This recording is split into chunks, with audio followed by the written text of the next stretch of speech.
Hello, hello.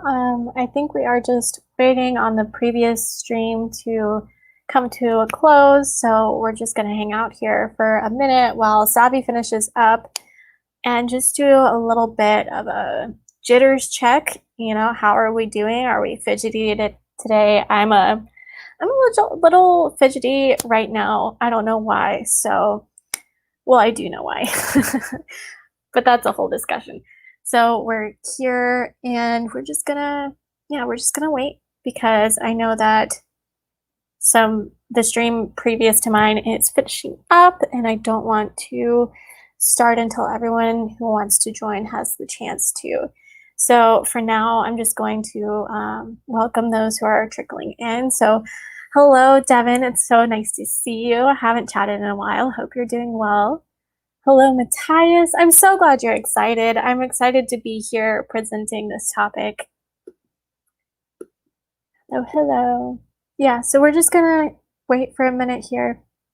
I am watching Savi's stream right now, so I think she is just closing out. Yeah. Yeah. So she just closed out, and we will have our discussion starting in just a second here. So Matthias just had a crazy amount of sugar, but I'm in the tiredness phase now instead of the jittery one. That's not, well, that could be nice. I don't know where you're at. I just got into the little jittery stage, as you can tell by my speech. It's just like blah blah blah. Hi, Chelsea. How are you? How are we doing? Ryder Sam Wicker, hello. Hi, Sako. Ty's here to come.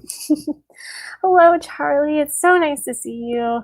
The pronoun I. Hello, hello. I'm so excited to see you all. We're just giving a chance for people to cycle in right now. So yes, just waiting for a second, letting it all jumble into one place. How are we doing? How's everyone feeling right now? Are we feeling jittery? How have the workshops been for everyone? I've been kind of absent this weekend on them just because the move has been a lot. I just have been going to a lot of job interviews. So hi, Alexis. How are you? It's nice to see you. Hop on another stream. Oh, that's okay, Sayako. Thank you for coming. Yeah. Okay, let's see. All right, so I guess what we're going to do is we're going to go ahead and start since it's been a little over 3 minutes. So obviously the topic is about neurodiversity and creative writing and how those two things converge and how to be a little bit better of a writer for your brain type. So the first thing I wanted to go over is what ADHD is. And if you just Google it, the very, very first thing that comes up is that ADHD is classified as a chronic condition. It includes attention difficulty, hyperactivity, and impulsiveness. And it begins in childhood and can persist into adulthood. It mostly does, but people just learn to cope with it. ADHD requires a medical diagnosis. So I would not recommend self-diagnosing. However, if you do suspect you have it, I would highly, highly, highly recommend going to someone to get that diagnosis. It does not have to be necessarily a psychologist or a psychiatrist. I went to a nurse practitioner who specializes in mental health disorders. So she diagnosed me and gave me the test and everything. Treatment can help, but the condition cannot be cured. And I think that is the way with a lot of mental disorders. So a little bit about what I experienced with my writing and with my ADHD, a little backstory there. I was diagnosed a year ago. I was 21, and that's very common with women because the way that women present ADHD is often that they have the inattentive type rather than the hyperactive type. And ADHD is the classification for all ADHD. So that means that what was previously ADD has been folded into the ADHD umbrella. So there is hyperactivity. There is the, gosh, I just said it. I just said the word. Oh no. Okay. So there are those, the top two, and then there is the combined. So what I am is kind of combined with a focus on inattentive. That was the second one, inattentive. So yeah, for my writing, what that has meant is that my process looks extremely, extremely different than everyone else's writing process. And I went to college for creative writing. That's what my major is in. It's what my degree is in.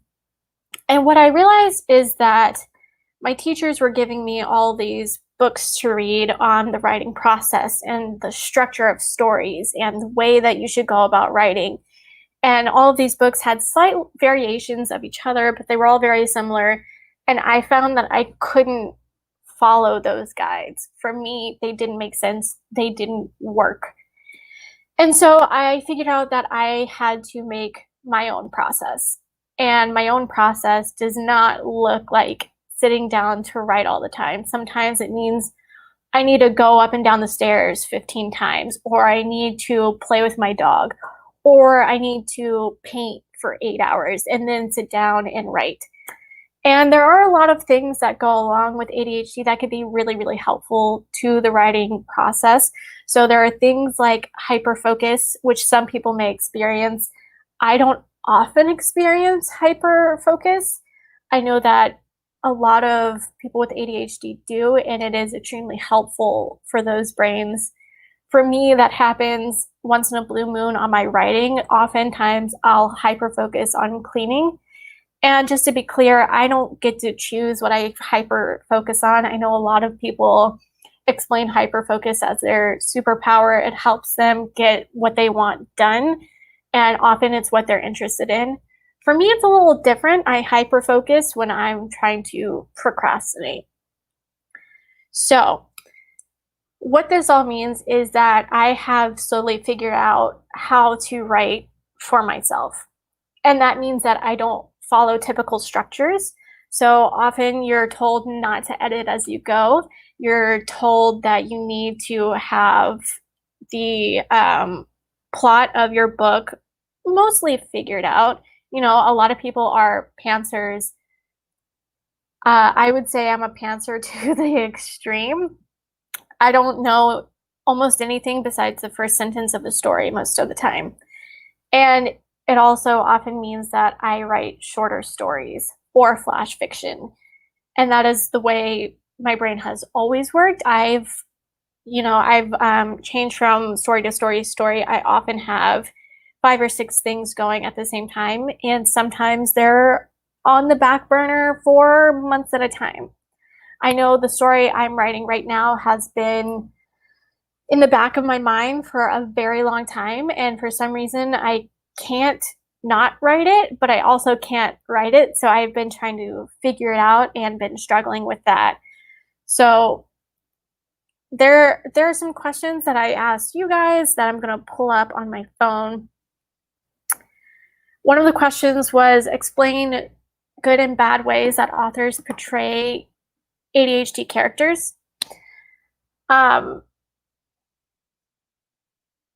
So oftentimes ADHD actually isn't addressed or named in books. Characters who have ADHD tendencies are often seen as the comic relief or the person who you can go to for a quick fun time or really flighty, but it is never called ADHD.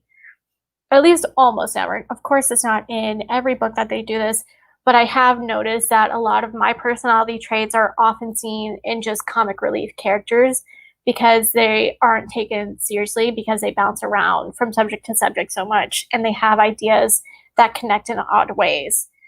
So I don't see a lot of representation as far as an overtly ADHD character, and I also don't see it accurately represented in that way because inattentive ADHD doesn't look like hyperactive ADHD, and they're completely separate things. So I don't see it represented a lot, and if it is represented, it's often slightly off.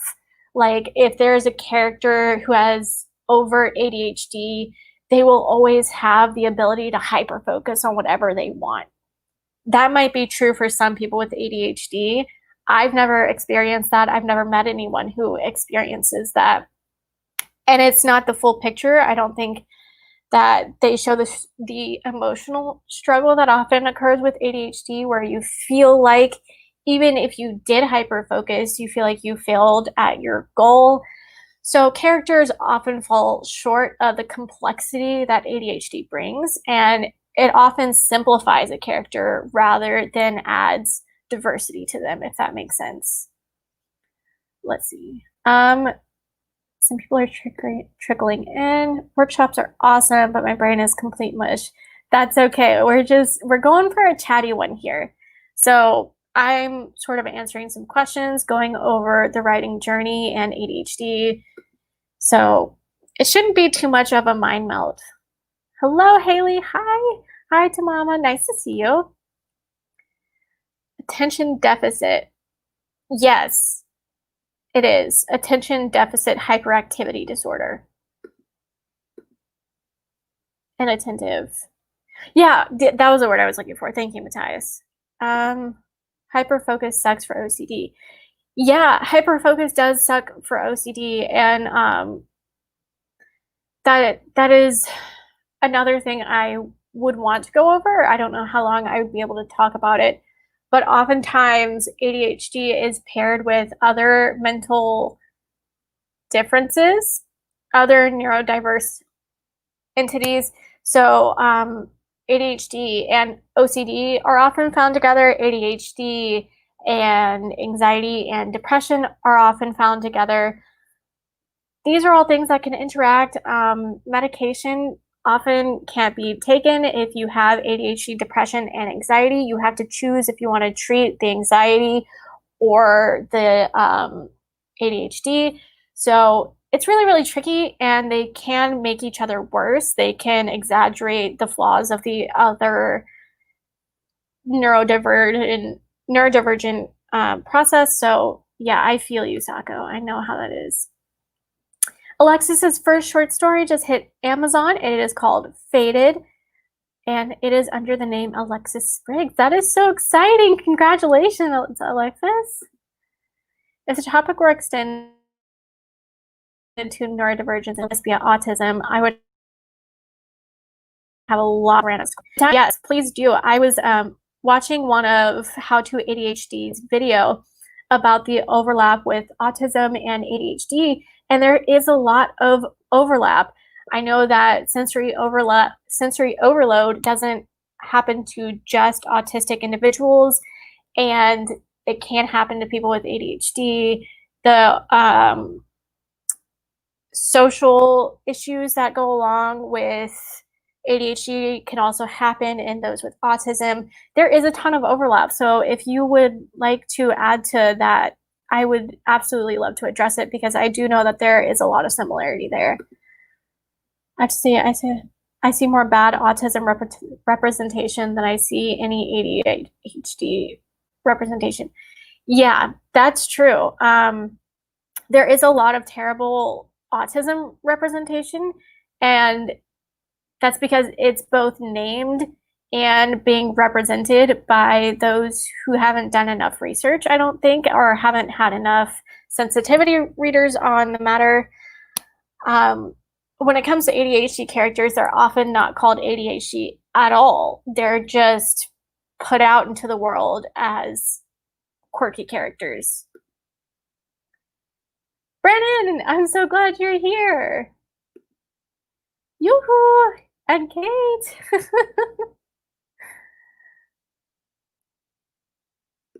Hello, doll. I'm so glad to have you here. People are chatting. We're having lots and lots of conversations. Alexis asked Brennan how it's going. Brennan said it's good. Set up a website. What website are you setting up? Okay. So Let's go to another question that I got about ADHD and writing. One of them is, how do I feel about music versus silence versus ambient sound while writing, and how does it affect your writing? I don't listen to a lot while I'm writing, and it's not a purposeful choice. For me, when I feel like writing, I'll sit down and write. It doesn't matter if I'm listening to something or if I'm in a loud environment. Although I do tend to write more in an environment where I know people will be coming a bit in and out, but won't be too loud. So that means I like to write in places like the kitchen a lot. The kitchen is my favorite place to write because if someone starts cooking on the stove, it is like the ideal sound for me. I don't want anything too loud or too obnoxious. So that sort of little bit of human interaction really, really helps me. I don't know, I wouldn't say stay focused, but it definitely helps me not get too bored with my environment because I do get bored with the place I'm sitting in. It's why my room needs to have a lot of colors. Like the room I'm in right now, there are 3 colors just right here, and that's just where I'm sitting on the bed. So I can't really write in a boring room. It doesn't help me. I know that a lot of people are like, oh, but all the brain clutter means that I need to sit in a quiet place. That's fine. I can't do that. I need a lot of activity going on as long as it's not too overwhelming because then I do run into a problem. Like I can't just go into a club and start my novel, you know what I mean? Chelsea, I have AD, mild read autism, specific learning disorder, along with mild depression, anxiety, along with a 40% hearing loss in my last year. My sister has autism and she's 25. Chelsea, it's incredible that you're here. Do you have any experiences you would like to share about your writing and how that has affected your writing? I would love to know your experience. Thank you for being here. I hate how people don't realize autism is a spectrum. Yeah, no, Alexis, it totally is. Just like ADHD is a spectrum. There is, I feel like life is a spectrum and people won't accept that, which is strange because I don't think that your life looks like my life. So why would my brain look like your brain? And why would everyone's brain with autism look the same? That doesn't make sense. Of course, everything is on a spectrum and you can present as normal, but that doesn't mean that you're going to experience the world as normal. I like to picture it as a map. There's different regions of the map, one for autism, one for ADHD, and one for OCD. But there are no strict borders between these lands, and many live on the borders.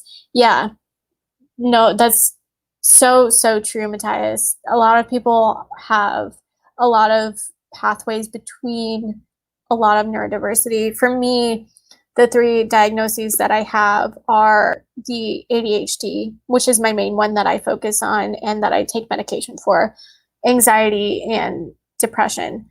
And it was only then that I learned that autism can look very similar to what I have, which was really a journey for me of trying to figure out what that meant and if I was on the autism spectrum, because I do have trouble with some things that ADHD goes, what am I trying to say? That overlaps autism and ADHD. And it was decided with my doctor that it is just ADHD. So yeah, there are definitely borders between the two. I'm trying to make a website where people can learn Irish for free from yours truly, a fluent Irish speaker. Brandon, yes. Oh, that is so cool. I'm here for it. Yes. Congrats, Alexis.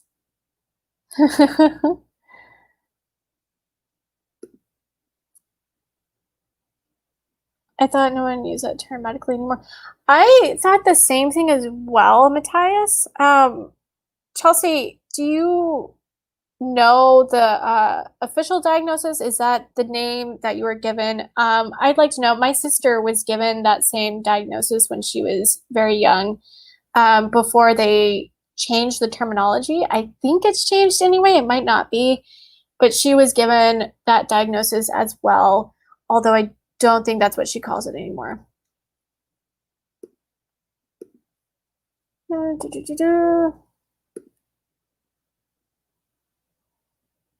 Neurodiversity is vast. That's, yeah, very true. It's there's a lot going on in the brain. So if there are any questions as well about neurodivergence and writing, please send those. I'm going to keep addressing the questions that have been sent so far.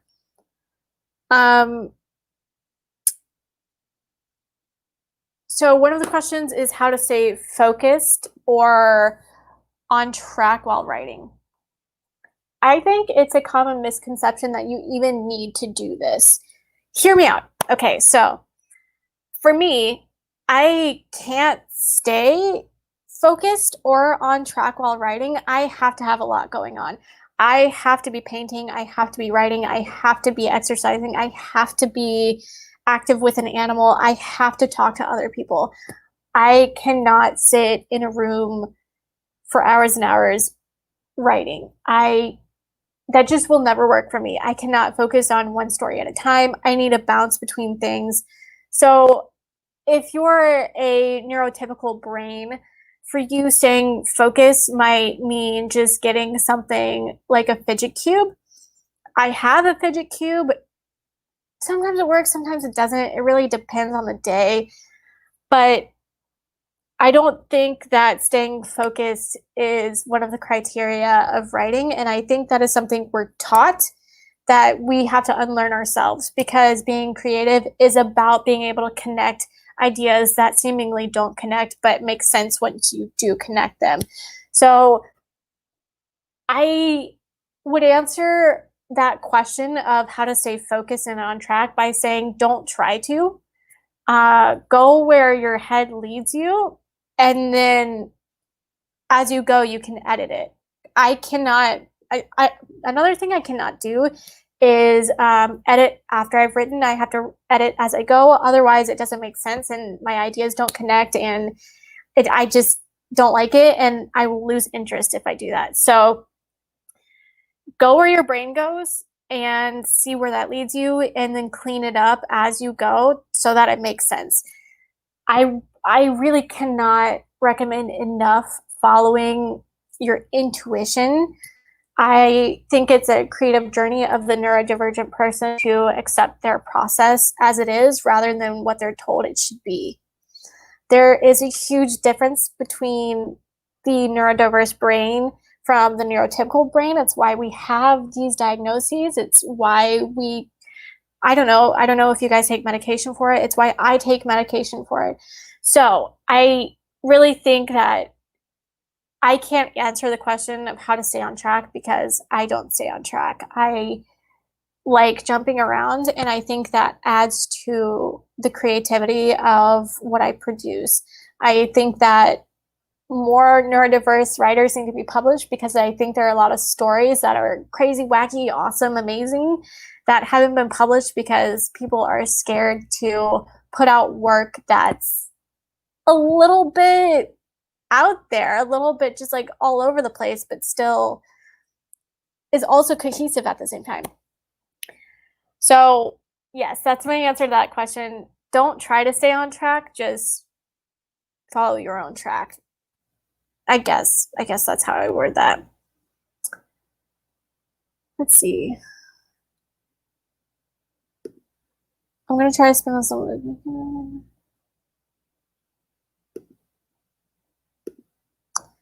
So what's the definition for neurodivergent? So neurodivergent is classified as a brain that strays from the neurotypical brain. That is simply an umbrella term for any diagnosis that you get when it comes to a chemical imbalance in the brain or a physical difference in the brain. So for ADHD, as my main example, as always, it is both a chemical difference and a physical difference. Our temporal lobes are often a little bit misshapen or bigger, and the whole dopamine serotonin response is different.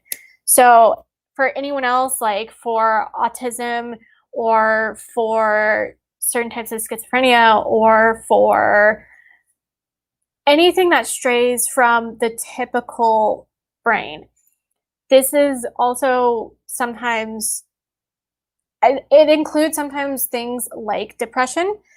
If you have chronic depression, you are considered neurodivergent just because your brain is presenting differently than what a normal brain usually would. And by normal, I just mean functions as the base human, if that makes sense. So there is no one way to have a brain, and nobody's brain looks the same, obviously, because our experience shape our brain a lot, and the pathways that are in our brain are dependent on the experiences that we have and the things we have learned. So yeah, neurodivergence just means that you are not on the typical spectrum of what a brain typically presents as. Matthias is well within the autism land and near to, but not in the OCD land. I would be within the ADHD land and not the autism one. Right. I've got friends who live on the borders between. Yeah, I do as well. Am I wrong to think of that Divergent series? No, absolutely not. I think that's a decent picture to have in your head of sort of the factions that we live in. Stop by Emily Olivia. Oh, okay, great. Brandon, I'll be there, I think, I hope. I can't write in my room during the day, but I can write in the cafe. I can write at night in my room, but I also can't be quiet. Silence makes me twitch. Me too. I do the thing where I pick at my fingers a lot. So I have a lot of, this is kind of gross. I have a lot of dry skin around my fingers because I pick at them so much, and it just facilitates. What's the thing where it makes the problem worse, but you still keep doing it because making it worse makes it worse? And anyway, yeah, I pick at my fingers a lot. I just like staying still is not in my wheelhouse. Guess yeah, I shall forever be stuck as an early bird. Me too. You can't make yourself a night owl. You just are one. I could never be a night owl. I'm such a morning person. Wait, hold on. I think I missed something. It's probably a very personal question. What question did you ask, Brandon? I'm looking for it.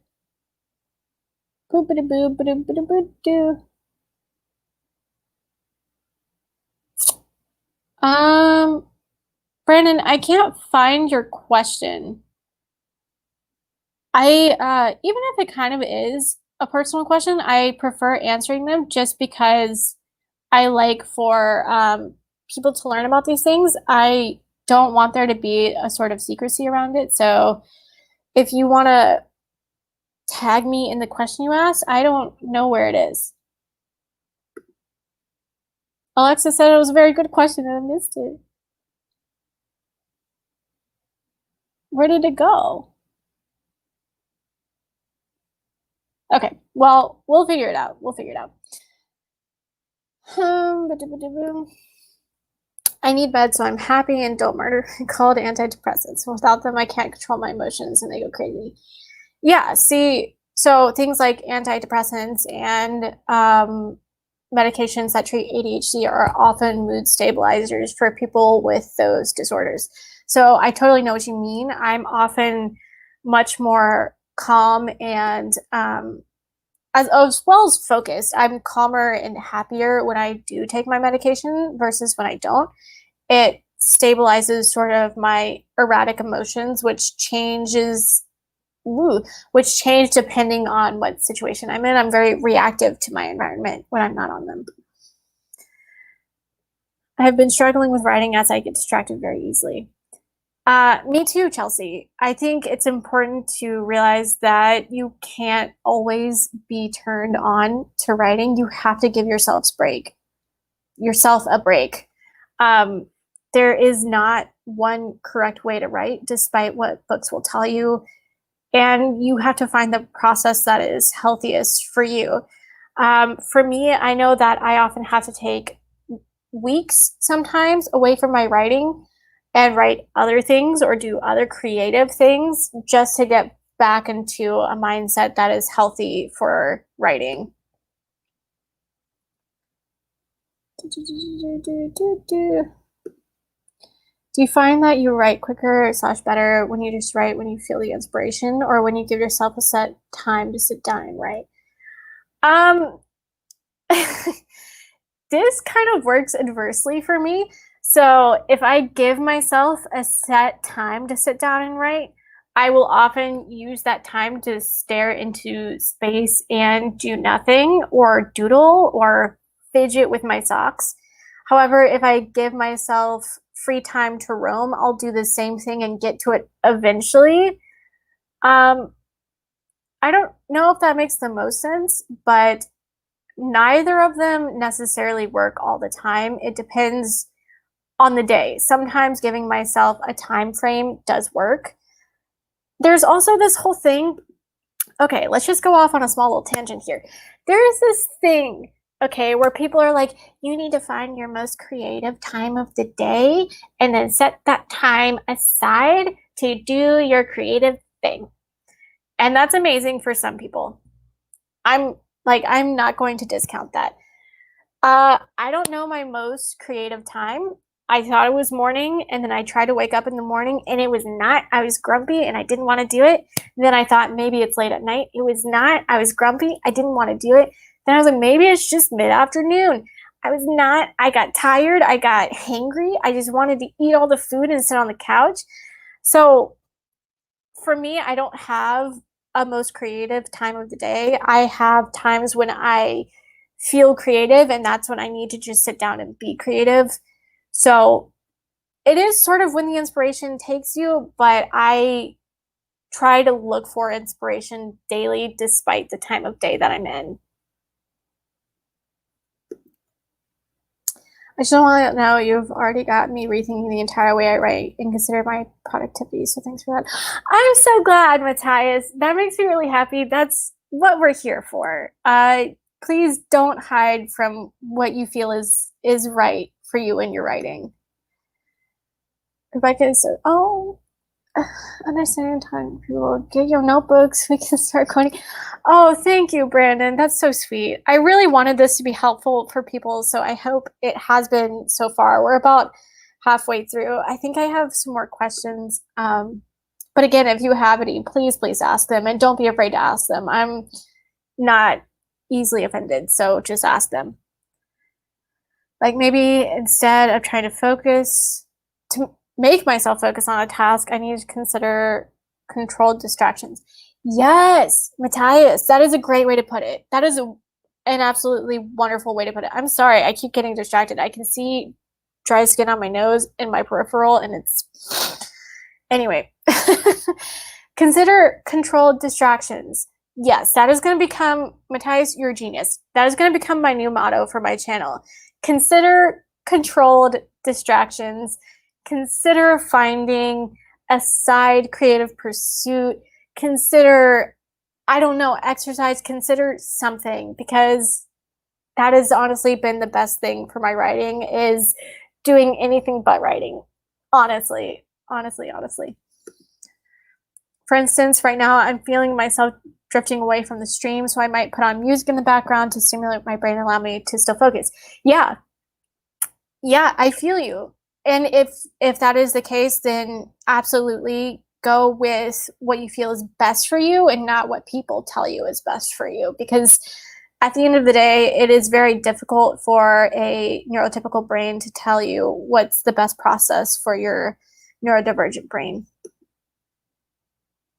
although listen to your therapist, please, because I am not a mental health professional.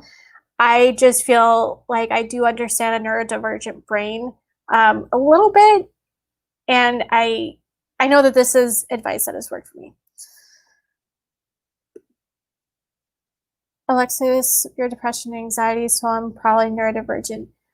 Yeah, I would count that as such. I know that people have sort of an aversion to calling themselves neurodivergent because they feel as though their mental process isn't as dramatic as others. I would say, do what you want, but I think it can help to sort of put a tag on what you are so that you can better help yourself. If I try to force it, I get very angry and end up getting pissed off at myself and just feel like a failure. Yeah. It's always a difficult line to walk between knowing that you at this moment can't do the task, but also feeling as though you really, really need to, or else you've failed.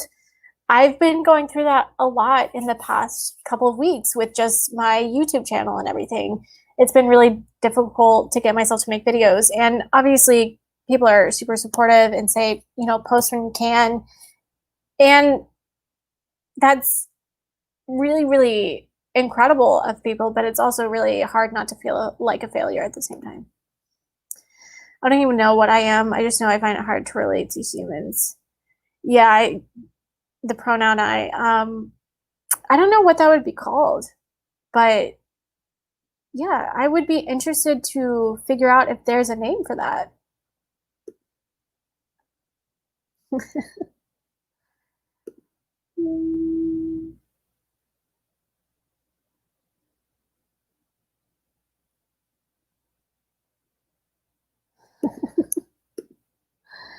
Um, Cognitive behavioral therapy can be very helpful for those with executive dysfunction. Yeah, yeah. Do not shy away from therapy, of course. I would say this is not all of this advice is not to say don't go to therapy, because I think you should if you feel like you need it. I think everyone in general should, even if they don't feel like they need it. But it can be very, very helpful for most people, but especially those with executive dysfunction. That is totally true, Jessica. Thank you for saying that. How's the weather over there? Oh my God. So for those of you who don't know, I just moved to Boston from New Orleans, and the weather is very, very different here. It is cold. I need to wear a jacket. And by cold, I mean it's in like the mid 60s to lower 70s. So not cold for most people, but it is very strange to be able to walk outside in September and be able to wear a jacket. That is a wild, wild feeling. So weather is beautiful. I love it. Jessica. Sorry. Uh, okay, let's go to. Okay, so Alice, I don't know if she's in the chat today, but she asked, or she requested that I talk about how executive function affects things that people don't consider writing, but impact it, like eating, sleeping, or doing updates to a computer and keeping notes organized. So yeah, that was a really, really great question or request from Alice, because ADHD for me does a lot of these things. So for instance, I have 5 or 6 notebooks that I keep at any one time. This one being the one that I've been using primarily. Every single note that I've taken is in here. It's not organized. There is a mix of random thoughts that I've had, random prompts that I have, and notes for this that I've wanted to address. And usually that is much more cluttered, but because I just moved, I only have a couple with me. So it is very difficult for me to often find notes that I've had, and that gets frustrating, and it will lead to me quitting, even though that doesn't necessarily make sense. It just happens.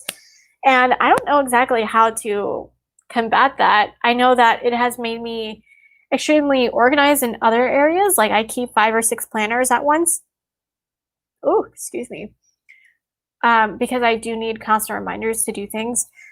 But as far as executive functions such as like sleeping, I have really terrible insomnia. I'll often stay up till 2 or 3 in the morning, and it doesn't help my creativity, I wouldn't say. I know I'm not my most productive in the middle of the night. Often what happens is I'll end up watching crappy Netflix shows and eating popcorn. And then the next day it'll make my mood terrible. I'll be really grumpy and irritable, and people will try to ask me some questions and I'll just snap back. Or if a drastic change happens, like a move, there's no telling what my mood will be just because I'm responding to stimuli that a lot of neurotypical brains don't notice. The first couple days we were in Boston, I was extremely happy and just like super excited to do everything. And I wanted to go everywhere and see everyone and know all the things about Boston. And then week 2 hit, and I just hit a wall of like, oh my God, what have I done? What am I doing? I don't want to talk. Like, I don't know anyone. I'm in a place that is freaking me out, so yeah, that affected my sleep, which in turn affected my mood even more. So and it still is, it has been really, really weird to recognize those things. So yeah, executive functions are really erratic. And I don't think that's something that you would recognize a lot if you didn't know what ADHD was. For me, I just always thought it meant I was moody and my hormones were out of balance. But having an ADHD diagnosis has certainly taught me a lot about my moods, especially when I'm writing. It has taught me a lot about my ideal situation and the stimuli that it can help or hinder that. So if I'm really, really too happy, I can't write. When I'm in those sort of moods or days, I really need to go out and explore and paint and do the things that go along with being extremely happy, which is that I'm often jittery and loud and excited and talkative. But I also can't be in the pit of that, which is the depressed part of ADHD.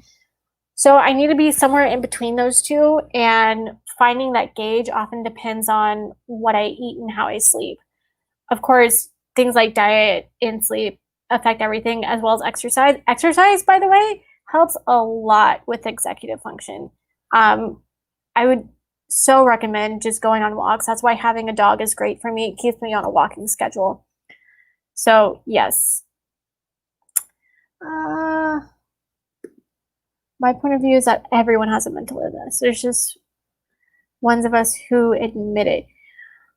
I don't know. I think this sometimes, and then other times I look at people like my partner who I've never met someone more normal than my partner. And by normal, I just mean like he doesn't have moody days. He doesn't have distraction problems. He doesn't have anger management issues. He doesn't have executive functions. He doesn't have sensitivity to things. And his siblings are all the same way. They're very even keel. And I used to think that everyone had a mental disorder or dysfunction until I met them. And I realized that, oh, there are normal people out there. So I feel you, Alexis. I just don't know at this point. Time management is a big one. You can lose track of time very easily. Yeah. I've been, in fact, I've been watching the clock obsessively just to make sure I don't run over on my live stream. But yeah, there are definitely days when I don't even realize I haven't done anything until it's 2 o'clock and I'm still in my pajamas and I haven't even eaten breakfast. I've just been doing a whole lot of nothing, and it doesn't really make sense. Like, someone will ask me what I've done today, if I've written anything, and I don't have an answer. I don't know what I've done today. I don't, there's just no answer. Are you the one who moved there for school and you're Alexis, my partner came here for his master's program in psychology, and I came with him to work in publishing. So yes, but backwards. I thought it was normal. Procrastination is also worse because we have a hard time committing to a task for too long. It's harder to get started with anything and be consistent with it. Yeah, I mean, one of the big things with ADHD is that you get very excited about a certain goal that you have that you just thought of, and you put all of your effort into it, and you put all of your excitement and energy into it, and then you start to question it, and you're like, I don't know if I can keep up with this, and then you just stop, or you try to do it and it doesn't turn out exactly the way you want, so then you stop. It's a vicious cycle that definitely I've had to learn to sort of navigate, and I'm still learning to navigate. It's yeah. We can also get super excited about a shiny new thing until there's, yeah, Jessica, that's what I was just talking about. I didn't even I didn't even see that comment before I said that, but yes, definitely that's what I was talking about. Fiance? No, not fiance yet. He is my partner. I think my takeaway from this is I need to devote a lot more time to figuring out how my brain works and how to work with my brain. Yeah, I would say research your disorder or neurodiverse or neurodivergent type. Just research the heck out of it, because for me it helps so freaking much knowing other people's experiences and also the medical reasons behind those. So ADHD is a diagnosis, and that means that it's different from other diagnoses. So I can't obviously speak for everyone. So definitely research it, because it will freaking help so much. So much. Or how to write, do school, socialize, etc. with it. I can do those things, but I could be doing them a lot better. It's all about learning your process and trusting that you're going to figure it out. I think one of the big issues with writing and just disorders in general is that we were never taught how to learn our own process. We were always taught how to follow other people's process.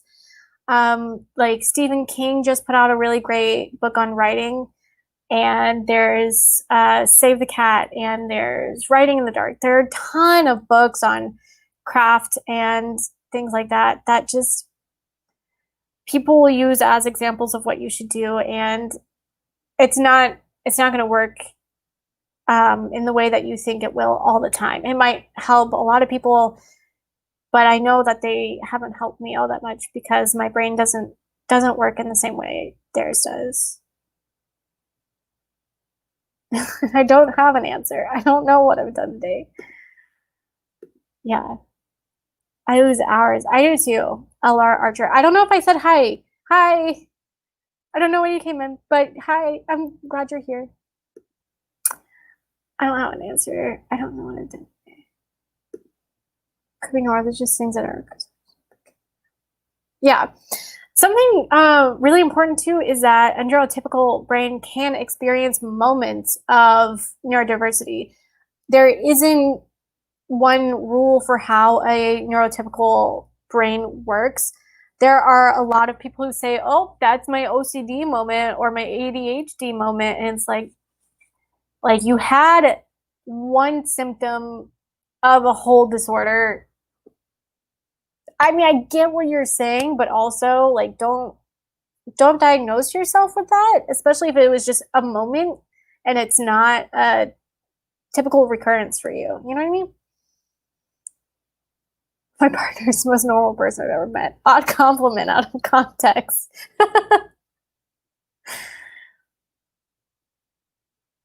Oh, wait, I'm a divergent. Yes, that's neurodivergent is honestly the best phrase I've come across since getting my diagnosis, because it has made me feel so much more at home and at peace with my diagnosis rather than saying it's a mental illness. I don't like calling it that because while it does come with a ton of challenges, it is also just the function of my brain, and it's hard to call that an illness when it's more just different.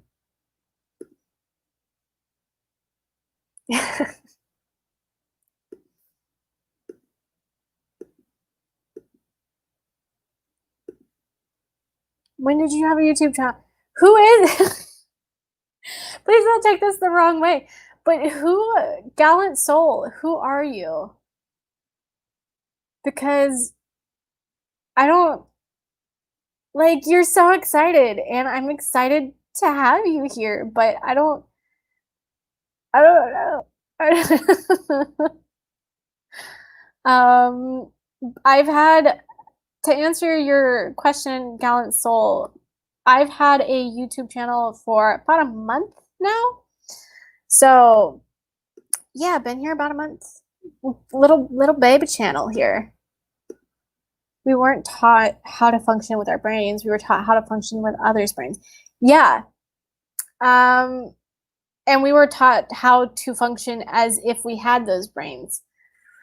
There is what's the term? Something like neurotypical presentation, where you can often front as if you're neurotypical very easily, and that can get very dangerous because when you can't control how your neurodivergent aspect is going to come out, and it does come out, people often respond with a backlash rather than an understanding.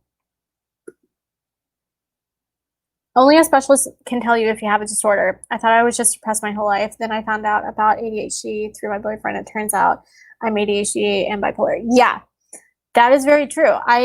That was something I said in the beginning. I don't know if you were here in the beginning, Jessica, but yes, definitely do not self-diagnose. Go see a specialist if you suspect you have a disorder or a neurodivergent aspect. Please, please, please, please do not self-diagnose. Okay. If you suspect you have it, I would say be open with that and be honest about it, and also go see if you actually do, because it's okay to have that suspicion. When I was in the psych ward, someone came to us and told us that the reason we were is because we're trying to be normal when we aren't normal. Blame on me. Yeah. It's a really big issue to struggle with when you're trying to figure out how to be normal, but you don't know how to present that way. William, what are you doing here? Oh my God. Did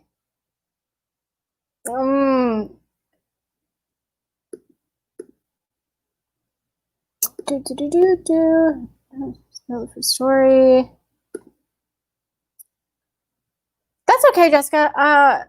Yeah, I think we only have about 6 minutes left here, but I'm really, really glad you came, because you've added some really amazing points to the discussion. So thank you so much. You've been found by the fan. And Kate, funny story time. My brother texted me and he was like, "How do I find your YouTube channel?" And I was like, "Excuse me? What do you want to do? Why do you need that information?" And then I was like, you know what? Only one person in my family knows about this, And it happens to be the biggest gossip in my family, which is my mom. So now the entirety of my family knows I'm here, so that's fun. Make your own Discord server or update the already made one in your description. So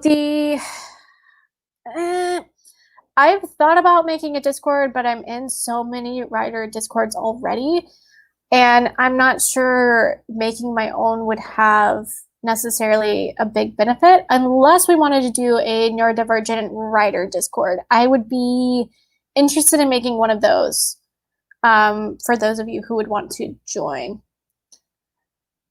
All the time for the secret word. Yes. Okay. The secret word. For those of you who are collecting. Oh my God, Devin, thank you so much for reminding me. Holy. Okay. So secret word is lovely because of all of you lovely people here. I'm so glad you came. You are wonderful. I'm going to put it in the chat so I can highlight it. The secret word is lovely, and it's dedicated to all of you lovely, lovely humans here.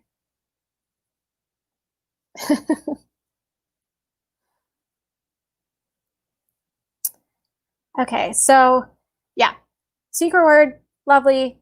Don't miss it. This is the word. So it's going away in 3, 2, 1. There we go. Found by the fam. What a nightmare. You're telling me to, mama. Neurodivergent writer Discord. I'm in. Okay, I might do it. Look out for a link on my next video. I'll try and make one. I'd love to join a community like that, but I'm also in a bunch of servers already. But it would be good to have a supportive community that understands.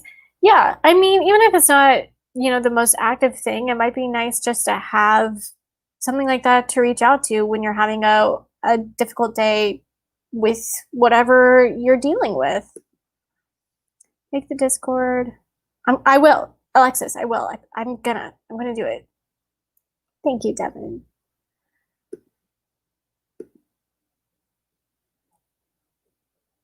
It's hard to concentrate on the communities already in. Yeah, I know how that is, Matthias. You know, you do what you can, and that's all you need to do. You don't need to be the most social, active butterfly in the butterfly troop. You can just be, you know, a pretty little Luna moth.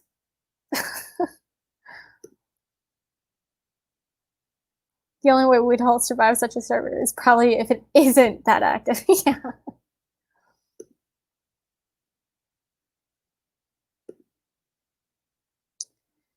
Could also be a new tag here on YouTube and Insta. Yeah, so I'm planning on actually making a neurodivergent writer tag in the future, Jessica. Just so you know, that is a video that's going to be coming up very soon and something I have been thinking of doing. So that's actually in the works. Queen David says hi. Hi, Queen David. God. Oh. Hashtag neurodivergent writers. Yes, we're going to do it. Okay, I'm just going to start calling you Al. Your name will be Owl. Owl. Owl. Yep. Super chill. Matthias, no, that's evil. Yes, hashtag neurodivergent writers. The secret word is lovely. In case you guys have forgotten, we only have about a minute left here. So closing remarks, thank you guys so much for being here, you lovely humans. I'm so glad that I could be a part of this workshop and connect to so many neurodivergent writers and help you guys out a little bit on that sort of platform thing. If you want to subscribe, I do have my channel. It's right here. I will post almost every Monday, most Mondays, sort of, kind of. I have an Instagram. If you want to find me there, you can message me with questions. And you guys are amazing. So thank you so much for being here and just being awesome. So yeah, thanks guys. Yeah, so okay. any questions about neurodiversity, please message me and I will address them in a future video. Yeah. Oh, okay, I gotta go. Goodbye.